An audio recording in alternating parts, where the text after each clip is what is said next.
I had stumbled upon a treasure trove of items that I had spent the last few years collecting, buying off of eBay, right here in this box. How's it going, old schoolers? You're kicking it old school with Russell J.S, and I'm your host, Russell J.S. You've seen me on many occasions where I have reviewed a lot of the newer handhelds that had come out from Basic Fun and My Arcade and given them good reviews, giving them my likes and everything, doing Dare to Compare on, doing Dare to Compares with, old school stuff versus the more newer stuff. Well, take a look. And also, I forgot to say, if you're new to the channel, feel free to hit a like, subscribe, leave comments in the box down below, ring the bell for notifications so you know about future videos coming out. But in this box, I got a whole treasure trove of old school style handhelds. Mostly Tiger. Some of them are reissued Tiger, and some of them are from a toy company called MGA. But these Tiger handhelds, I remember when these came out in school. Oh man, I mean, at the time, this is pre-Game Boy. It was like a glorified calculator. It was kind of like the Nintendo Game & Watch series that come out like in the early to mid 1980s.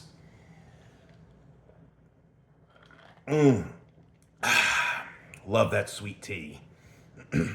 But, I can remember these things. They were like a dime a dozen.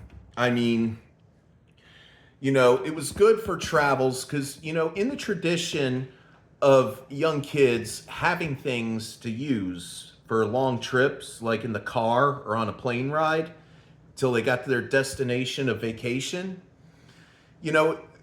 I mean, us kids, like in the late 70s to early 80s, we had our share of Etch-a-Sketches, coloring books, and I, described those pinball games, those plastic ones you would find at the store that were themed like, remember I told you I had one that was a real Ghostbusters, and I had another that was Mighty Mouse, and they had different types of characters like Disney characters, Bugs Bunny and Popeye, and, all the other cartoons. But when it came to older kids, I can remember my older cousins. This is going to be a reissue, a remake from Basic Fun. I remember my older cousins having something like this electronic baseball game that came from Mattel. And they'd be sitting there playing like this. And I'd kind of look up at what they're doing. They go, wouldn't let me see it. But the thing is, the handheld electronic game has come a long way. I mean, you had them, in the late 70s and early 80s, like this baseball game right here, where, here, let me turn it on for you. Where you just push mashed buttons and everything. And then came the Nintendo Game & Watch series, and before you know it, here, let me go ahead and put the air on. It's getting a little roasty. Hold on. Shuckalugga kapow. I almost forgot. I hope I said that at the beginning of the video, because, that's been my new thing to say. But, they had all kinds of great, electronic games like baseball, car racing, football, boxing. And then in the early 1980s, and around 82, Coleco, they had the ColecoVision. They were also making these out of the different classic arcade games like Pac-Man, like this Pac-Man right here, and Ms. Pac-Man and Donkey Kong and, what is it? Frogger, Donkey Kong Jr., to name all the classic arcades. And those kind of went in and out, and there were other toy companies that were making different ones too of their own. But around the time of the late 1980s, when Nintendo and Sega Master System were competing game consoles of the time, Tiger, who had already been in this business during the 70s, they decided to revise not only their old line of games, but they came up with stuff like you know, popular cartoons. What was popular to kids at the time, you know, like comic books and, you know, like, let me rummage through this box of bad Oscars, movies, TV shows. You know, they were capitalizing because Tiger had a limited selection of their own original games. Like, you know, they had Sub Wars, they had, you know, right here, Space Fight, their version of pinball. And what had happened was, you know, they wanted to cash in on what the big games in the arcade or on the, you know, major selling consoles were. And, you know, at the time in the late 1980s, games like Mega Man, Simon's Quest, Double Dragon, Shinobi, Ninja Gaiden, Kernove, Altered Beast, that were all popular on the Nintendo and Sega consoles. But you know what? You know, you know, before Tiger just decided, you know, to go ahead, where, you know, I would always buy, before they came out with stuff based off movies and TV shows, I would prefer, you know, having the original Tiger games like Sub Wars, Pinball, and Space Fight over, I mean, if you had Double Dragon or Ninja Gaiden or any other games on the regular consoles, what was the point of having it in a handheld? You see, this is why I always liked having these ones right here, because it would make me miss playing Double Dragon or Ninja Gaiden or Simon's Quest on the NES back home. And I would have that to look forward to. But without any further ado, let's check out the rest of these bad Oscars, shall we? Now, you know, you look at stuff like they had stuff that was based on movies and TV shows. You know, like they had Batman and Jurassic Park, you know, like, you know, blockbuster movies. I mean, some of these, like I said, are reissues that came out a few years ago. But in some of them, you know, are original. And you saw me do the video when I showed you the Spider-Man and Jurassic Park ones. But like I said, there were other toy companies that also came out with these gems, these bad Oscars. Like I said, one of the things that was cool though was when you played these games. Let me show you something really cool. Like Sub Wars. Look, you see my score right up there? Right where my thumb was? These things kept your high score. You had to beat the regular high score, but it keeps your high score. A lot of these like, you know, I mean, this one right here from Radio Shack that came out 10 years ago, this Blast Off Pinball, it does keep your original score that you had. Like my score on this when I played last, I can't really see it. Looks like it's about 32,000. What's cool about this is when you stop playing it, it doesn't have an option where you can turn it off. It shuts off itself. And then you have these MGA, these Star Wars games right here. Like you have, you know, let me get these out. Like I got right here, I got games of the original trilogy. Like you got Star Wars, The Empire Strikes Back, and Return of the Jedi. Now, these games right here, these 3 Star Wars games I just showed you, they keep your score too, but guess what? They have a feature where they got a demo mode playing 24/7. So this never shuts off, so it'll shut off when the batteries die. And these things were always powered with 2 AA batteries, where the Game Boy took 4 AA batteries. I mean, this Coleco Pac-Man right here took 4 C batteries. Now, that thing is a hog. That thing's power hungry. But get a look, you know. Here's another one. It's another pinball from the same company. It's called Kickin Pinball. It's got the Star Wars theme going. What I love about this is it looks like something, even though this came out in, I think, 1991, This looks like something you would see back in the late 70s, early 80s, like at KB Toys or Radio Shack or something. But, a lot of people, they always dismiss these games as being glorified calculators, is what they look like. They were saying that when Game Boy came out in 1989. I don't have my original Game Boy. It's packed away. I have it, but I don't have it on me.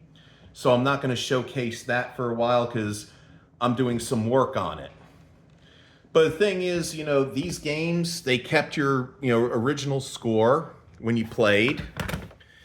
And they were fun. There are a lot of other YouTubers that I've seen where they go ahead and they down these things, that they just sell them as like, oh, it was garbage. And you know what? They were perfect for stocking stuffers at Christmas. They were a perfect, convenient birthday present that you got your friend.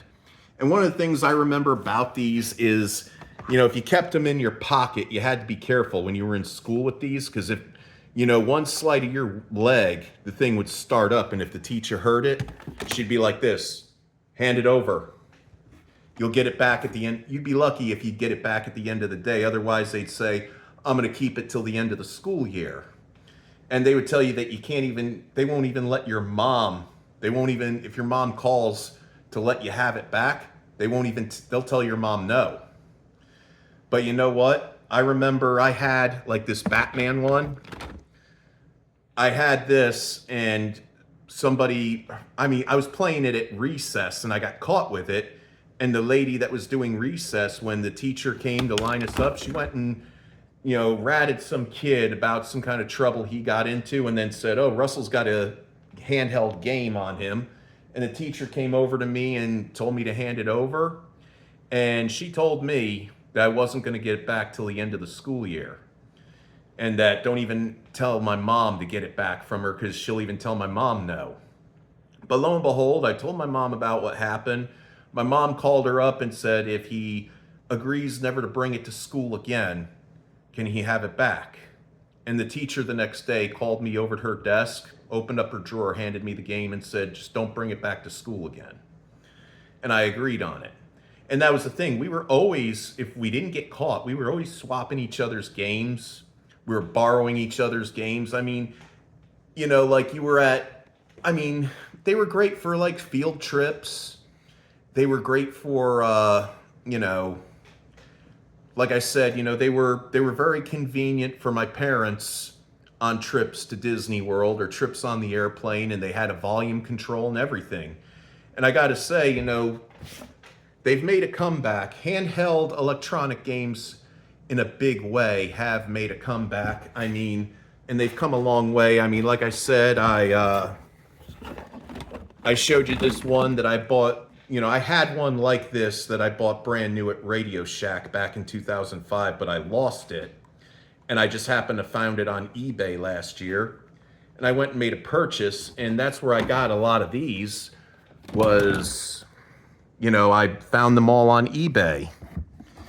And, every once in a while I'd buy one, because I want that nostalgia. I love the memory. And you know what? I use them a lot. I go, like if I go to a doctor, like say I have a doctor's appointment or a dentist appointment, or, I'm sitting down, like I'm somewhere, like I'm on a trip and I stop somewhere for breakfast or lunch. I go ahead and I pull one of these out and I play it. And that bathroom time too. Let's not get into that. Let's not do no TMI thing. But yeah, as you could see, right here, how it's come a long way. Like you saw me review all these basic fun handhelds, in the My Arcade. My Arcade, it's made a comeback in a great way. And you know what? It's just like with these, it's just like when I was a kid going to a friend's birthday party. You go ahead and, and my friends will open it and see what it is. And they're like, oh, wow, I haven't played Pac-Man in forever, or I haven't played Space Invaders in forever. And I even bring one at work, you know, when I'm on my break, I sit there and I'll play a little Pac-Man or play little Space Invaders. And, you know, I still go ahead and I collect these guys right here. I'm very happy with these. I mean, look at that. Yeah, that may be the Nintendo, what do you call it? The Nintendo port. But you know what? It's a fun conversation piece to have, you know, when you have people over. And sometimes, and when I go on my vacations, you know, along with, you know, I'll go ahead and select, you know, a few of these here of what I would like to bring. And of course, I bring this one, Space Invaders and Asteroids, so I could do my little tribute to Rusty Griswold. You know, I mean, these are the ones I go ahead and I take with me to like the doctor's office or something. Or, you know, whatever it is I'm doing, or like I said, I'm going somewhere and I stop somewhere to eat. And while I'm waiting for my food, I could play a little Pac-Man or Space Invaders. But, you know what? Is what it is. I mean, I highly suggest all of you old schoolers, if you remember having these, go up on eBay and look some up and buy some. I mean, there's some that you'll probably spend a pretty penny on, and there's some that you'll find cheap. But always go into the description when you're buying the old ones. Look at the description, make sure it works, make sure it's been tested, so that way you know you're not buying garbage. At any rate, this concludes this Kicking It Old School. Remember, if you're new to the channel, hit a like, subscribe, leave comments in the box down below, tell your friends, tell your pets, tell your siblings. You know, help me build this channel. And remember, stay cool, stay fresh, stay chill. Play some Atari, play some Nintendo, play some Sega Genesis. Listen to old music, you know, older music. Listen to, watch old school movies, watch old school TV shows. And as always, Godspeed. May the force be with you always. And shakalaka kapow!